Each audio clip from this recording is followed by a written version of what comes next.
இது வரைக்கும் மாலதி சமையலை சப்ஸ்கிரைப் பண்ணாதவங்க ரெட் கலர் பட்டனை ப்ரெஸ் பண்ணி சப்ஸ்கிரைப் பண்ணிக்கோங்க. பக்கத்தில் இருக்க பெல் பட்டனை ப்ரெஸ் பண்ணிக்கோங்க. உங்களுக்கான புதிய வீடியோக்கள் தினம் தினம் காத்துக்கிட்டு இருக்கு. Hello friends, welcome to Malathi சமையல். இன்றைக்கி நம்ம கிச்சனில் என்ன பார்க்க போகிறோன்னா ஒரு யூஸ்ஃபுல்லான வீடியோங்க. எல்லாருக்கும் ரொம்ப யூஸ்ஃபுல்லாக இருக்கும். அதுக்கு முன்னாடி ஒரு சின்ன அனௌன்ஸ்மெண்ட்டு. நேற்றுலேருந்து நம்ம சேனலில் வந்து கிவ்அவே போயிட்டுருக்கு. இதுதான் கிவ்அவே அனௌன்ஸ் பண்ணி இது ஃபஸ்ட் வீடியோங்க. இந்த வீடியோவில் இருந்தால் உங்களுக்கு கணக்கு நாங்கள் போடுற எல்லா வீடியோக்களையும் பார்த்து கமெண்ட் பண்ணி ஷேர் பண்ணணும். உங்களுக்கு இன்னும் டீட்டெயில்ஸ் வேணும்னா நீங்கள் டிஸ்கிரிப்ஷனில் லிங்க் கொடுக்குறேன், செக் பண்ணிக்கோங்க. இது தெரியாதவங்களுக்கு தான்.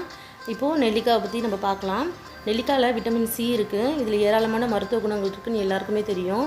ரொம்ப விட்டமின் சி இருக்கிறதுனால எல்லா காய்கறிகளை விட இந்த நெல்லிக்காயில் அவ்வளோ சத்துக்கள் இருக்குதுங்க. இப்போ நெல்லிக்காய் வச்சு தான் நம்ம ஒரு ரெசிபி பண்ண போகிறோம். அடுத்து தேன் இயற்கையாகவே நோய் எதிர்ப்பு சக்தி இருக்குதுங்க.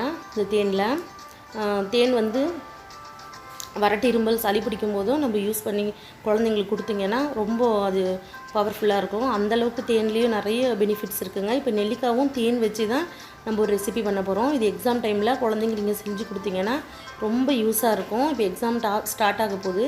அதுக்காக தான் இந்த வீடியோ நான் இப்போ போஸ்ட் பண்ண போகிறேன். இப்போ எங்கள் வீட்டில் எக்ஸாம் ஸ்டார்ட் ஆக போகுது. என்னோடய குழந்தைங்களுக்கு கொடுக்கறதுக்காக நான் ரெடி பண்ணது.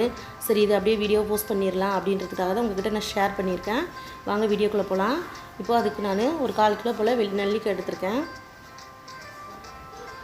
முழு நெல்லிக்காய் எடுத்துக்கோங்க.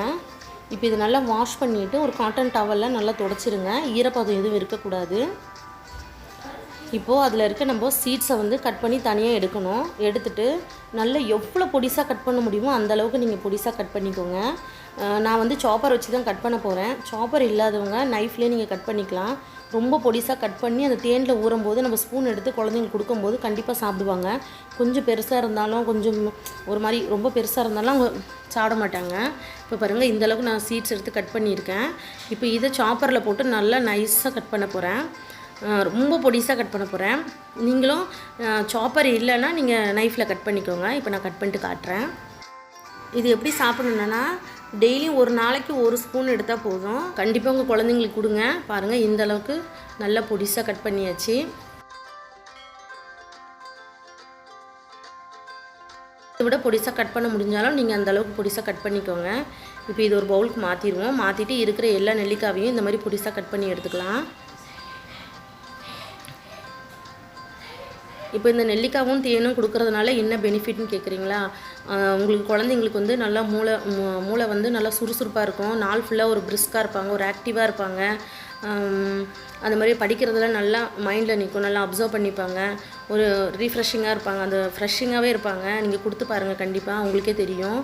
அப்புறம் நீங்கள் கொடுத்துட்டு நீங்களே கமெண்ட் பண்ணுவீங்க, ஆமாம் சிஸ்டர் ரொம்ப கரெக்டு தான் அப்படின்னு சொல்லிட்டு. நீங்கள் கண்டிப்பாக ட்ரை பண்ணுங்கள். எல்லாேருக்கும் ஒரு டவுட் இருக்கும், நெல்லிக்காய் கொடுக்கறதுனால சளி பிடிக்குமா அப்படின்னு சொல்லிட்டு. இல்லவே இல்லைங்க. நெல்லிக்காயோட தேன் சேர்ந்து ஊற வச்சு கொடுக்கறதுனால சளி பிடிக்காது. சளி பிரச்சனை இருந்தாலுமே சரியாயிரும்.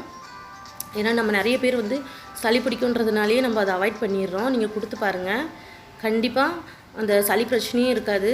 நல்லா பிரிஸ்காக ஒரு புத்துணர்ச்சியாக இருப்பாங்க. இப்போ எல்லாம் தேன் ஊற்றி நல்லா மிக்ஸ் பண்ணியாச்சு.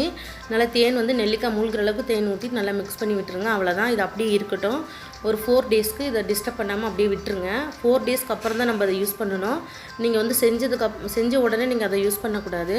நல்லா ஊறினதுக்கப்புறம் தான் நம்ம சாப்பிடணும். இதில் இன்னொரு பெனிஃபிட்டும் இருக்குங்க. என்னென்னு கேட்டிங்கன்னா, இப்போ வந்து நிறைய பேர் சின்ன குழந்தைங்களாம் நிறைய ஃபேஸ் பண்ணுறது தான். 10 வயசுலேயே நரமுடி வந்துடும், இளநரை வந்துடும். 10 வயசில் 10th படிக்கும்போது காலேஜ் படிக்கிற ஸ்டூடெண்ட்ஸ்க்கு எல்லாருக்குமே இப்போ அந்த ப்ராப்ளம் இருக்குது. அவங்களும் இதை தாராளமாக சாப்பிடலாம்.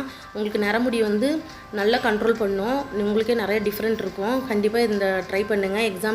எக்ஸாம் டைம் இருக்கிறதுனால தான் இதை நான் போஸ்ட் பண்ணுறேன். இந்த வீடியோ உங்களுக்கு பிடிச்சிருந்ததுன்னா எங்கள் சேனலுக்கு லைக் பண்ணுங்கள், ஷேர் பண்ணுங்கள், கமெண்ட் பண்ணுங்கள். மறக்காமல் சப்ஸ்கிரைப் பண்ணிக்கோங்க. பக்கத்தில் இருக்க பெல் பட்டனை ப்ரெஸ் பண்ணிக்கோங்க. தேங்க்யூ.